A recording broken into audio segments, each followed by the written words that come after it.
think there's a key in there for us, that this is not about what we can produce. That goodness that you're speaking about is us being able to allow heaven to flow through us and letting the Father be the source and not us be the source. Because again, we get so used to producing ourselves and making stuff ourselves that this is about receiving and letting it just flow through you.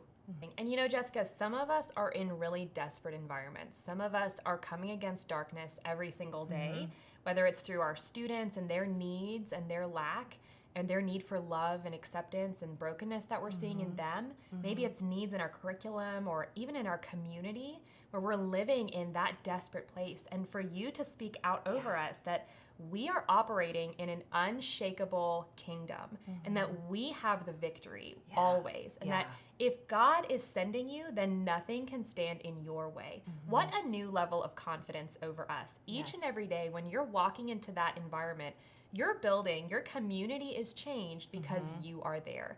Your school is different because you're in the building. You are there to establish a new kingdom.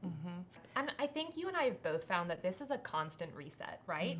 That even sometimes we make great progress in our understanding and being able to access the partnership, and then sometimes we just need a reset and be reminded of who we are and what we have access to. So it's okay if it's a constant renewing of your mind, even what Scripture talks about.